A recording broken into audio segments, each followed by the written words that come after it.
Hello and welcome to Alena Media TV News. I am Victoria broadcasting from Canada and these are the headlines for today's stories. Thousands of Eritrean refugees displaced in clashes in Ethiopia Afar region amid the denied knowledge of protesters' detention in Sudan. Sudanese authorities arrest another political opponent. Bringing you this and more in detail after the short break. Stay tuned.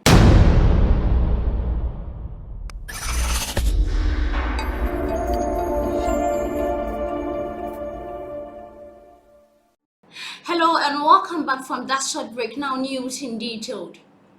UNHCR, the UN Refugee Agency, is working with the Ethiopian authorities and partners to provide emergency aid to thousands of Eritrean refugees who fled Bahar refugee camp and its environs in the Afar region after fighting engulfed the area. Refugees who trekked the long distance to the regional capital in Samiri told UNHCR staff that men entered the camp on 3rd February, stole their belongings and occupied their homes. According to their testimonies, at least 5 refugees were killed and several women were kidnapped. Family members lost one another in the chaos of fleeing the camp.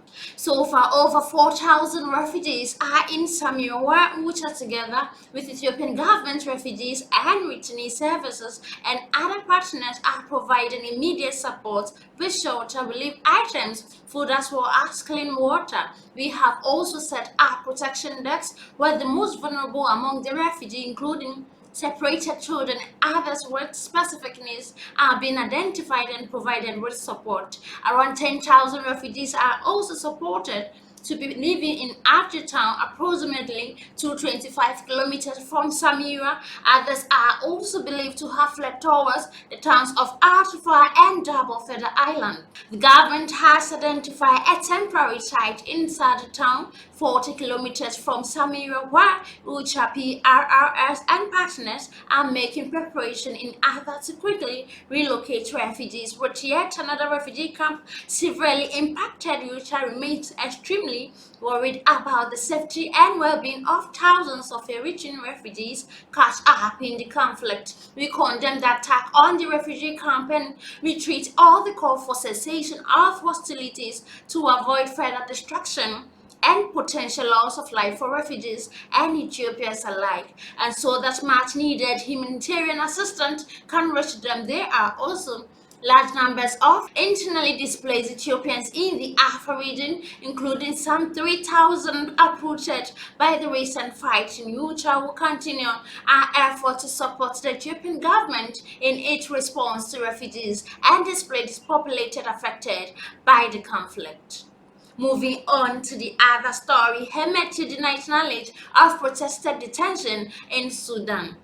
February 17, 2022, Khartoum, the deputy head of Sovereign Council, commander of the Rapid Support Forces, Mohammed Hamdan Dagalo, Hamad denied knowing about the presence of demonstrators detained in custody. In a press conference held this week, a team of Sudanese lawyers revealed the arbitrary detention in Subak prison, Khartoum state, of more than 100 political detainees who are held without charge for trial. Most of them are from the Resistance Committee, the spearhead of the anti-coup protest. Also, the lawyers and relatives of the detainees on Wednesday held a vigil in front of the office of the National Human Rights Commission, calling to release political detainees who have been on hunger strike since Monday. Speaking at the signing ceremony of an agreement on human rights capacity building program for the SRF forces, Himati said the head of the Arab Organization for Human Rights suggested releasing detained protesters. I told him that I am not aware of the detention of any protester, says, and if there are some of them in custody, I announced their immediate release, he said on Thursday. However, he announces the release of all RSF personnel convicted of disciplinary offenses, not criminal offenses. He said, stressing the use to reduce disciplinary measures every year. The official news agency reported that Himeti announced the release of detailed protesters. The RSF leader is needing to improve the image of its paramilitary force, which was established with the notorious Janjaweed militant men on December 14, 2021, the RSF and the International Committee of the Red Cross signed an agreement to support the integration of the rules of international humanitarian law in the training of the militant. Abdel Fattah al-Burhan, head of the Sovereign Council on February 12, rejected any reform of security sector, saying only one elected government can conduct it. This rejection means that he intends to keep intact the RSF and he has no plans to merge it in the national army as it was agreed in Constitutional Declaration and the Juba Peace Agreement. Moving on to the last story, Sudanese authorities arrest another political opponent. February 19, 2022, Sudanese authority on Saturday arrested Taha Osman, a member of the suspended Empowerment Removal Committee and leading member of the Forces for Freedom and Change. Earlier this month, the Sudanese authorities arrested several prominent FFFC leaders who were part of the ERC and charged them with breach of trust. The detainees were Wagdi Sali, an ERS member, Galit Omar Youssef, former Minister of Cabinet Affairs, and Mohammed Al-Faqi, a member of the Sovereignty Council and chairman of the committee.